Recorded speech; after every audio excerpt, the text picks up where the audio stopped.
Hello grade 10. Today we are going to start with a new lesson, which is addition of vectors.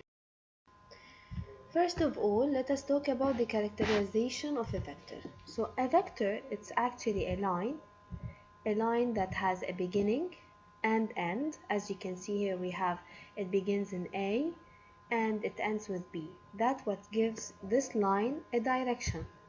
Also, it has a sense from A to B. So actually the direction if it's horizontal, vertical, oblique, but the sense gives it's moving from A to B or from B to A.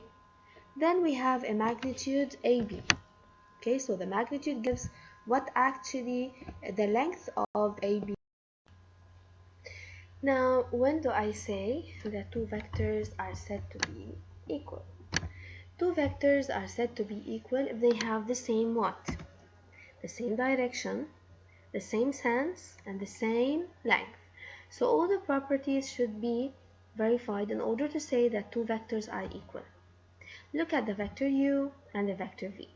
Both of them, they have the same direction, they have the same sense, and they have the same length. So we can say that vector u is equal to vector v. Also, if you look at vector dc and ab, okay? So we say that vector AB is equal to vector DC, and we can say also vector AD equals vector BC, because also AD and BC, they have the same direction, the same sense, and the same length. Now, what's the meaning of zero vector or null vector? If vector v equals to 0, then its magnitude is equal to 0. So we don't have actually a line, so we can say that it's a point.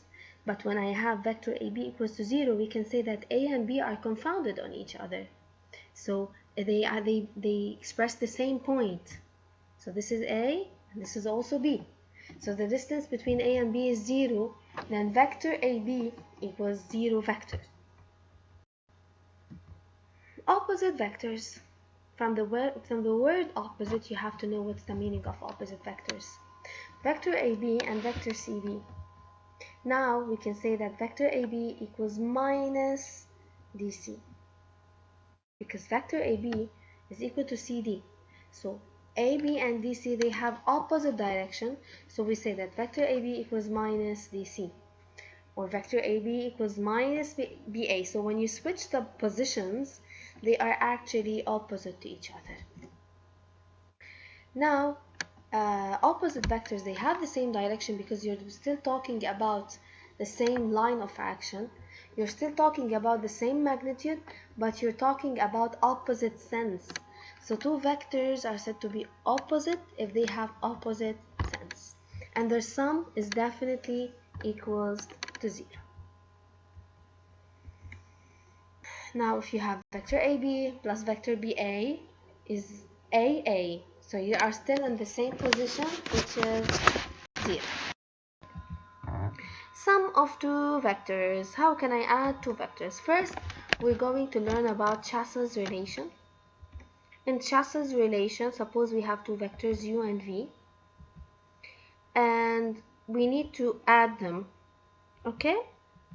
So, vector u plus vector v is going to give me a new vector w, a new vector. So the sum of two vectors, it gives me a new vector such that w equals u plus v. Let us take an example. So here we have vector u and here we have vector v. Let us represent them close to each other. Okay? So this is OA, which is VU, and this is AB, which is V. So as you can see here, the beginning of the second vector is the end of the previous vector. Now how can I add those two vectors? It's this vector, which is W, which is a new vector. Okay? Now another addition of two vectors. Here we have vector V and here we have vector U. As you can see here, the two vectors are issued from the same point. Okay, from the same point O. So we can't say that OB plus OA equals BA. We cannot say that. because they are issued from the same point. So in this case, the sum of those two vectors is the diagonal of the parallelogram. So OB plus OA equals OC, where C is the fourth vertex of the parallelogram. Okay, so the two vectors is the diagonal of the parallelogram. Now let us talk about some properties of vectors. U plus V equals, as you can see here, it's a parallelogram. So OB equals OA plus AB. Also, OB equals OC plus CB. We can say that. Therefore, U plus V equals V plus U. So, addition of vectors U plus V equals V plus U. It's proved by the diagram. Now, if we have OA plus AB plus BC, it's equal to OC. So in this case, U plus V plus W, it's the same as OC. This is Chassis relation, by the way. Now OA plus AA equals OA because AA is 0. OA minus OA is also 0 because as if you cancel out each other. The difference of two vectors, so if you have, for example, AD minus AB, it's equal to BD. It's also the parallel rule.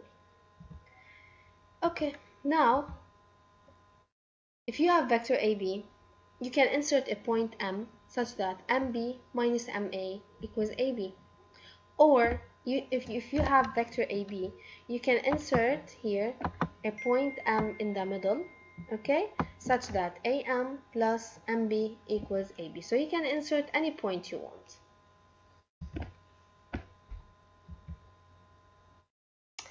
The magnitude of the minus U is the same as the magnitude of U, because when I talk about magnitude, I don't care about the sense.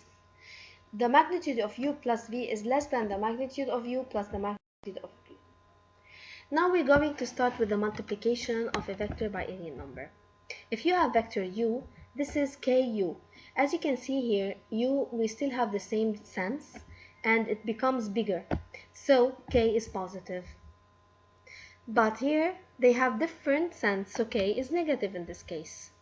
So, sorry, U and KU, they have the same sense if K is positive. U and KU, they have opposite sense if K is negative. Let us take an example. Here we have a vector AB and we need to construct the point D such that CD equals 2 over 3AB. 2 over 3 is less than 1, so definitely we're going to draw a vector which is smaller than AB. Now some properties. K could be distributed among the two vectors. Also, two coefficients could be distributed for the vector. And if you are multiplying K by another number, you can multiply the numbers and put the vector U in. Now, when do I say that two vectors are collinear? Two vectors are collinear if you can find a relation such that U equals KV. So we can say that the U and V are collinear. For example, if we have a vector AB equals KAC, then we can say that the points A, B, and C are collinear. The midpoint of a segment. If I is the midpoint of AB, then look at this. Here we have AB. I is the midpoint of AB. You have to know that IA, okay, equals IB as magnitude. But IA and IB, they have opposite sense. So IA vector plus IB vector is equals to 0. And also OA plus OB. Suppose I don't have a midpoint. You know that OA plus OB equals the diagonal OC. But I is the midpoint. Diagonals bisect each other. OA plus OB equals 2 OI. Okay. We're not going to learn the converse. Conversely, if there is a point such that OA plus OB equals 2 OI, then definitely is the midpoint of AB. Now the center of gravity of a triangle. Suppose we have a triangle ABC, then G, the center of gravity or the centroid of the triangle, we have a property that says AG equals 2 over 3 AI prime. Also BG equals BB prime over 3, 2 BB prime over 3. Also it applies for all the medians. And we can say that GA plus GB plus GC equals to 0. So this is very important for the centroid. GA plus GB plus GC equals to 0. Also, if we have OA plus OB plus OC equals 3 OOG, what does that mean? There's a point G which is a centroid for the triangle.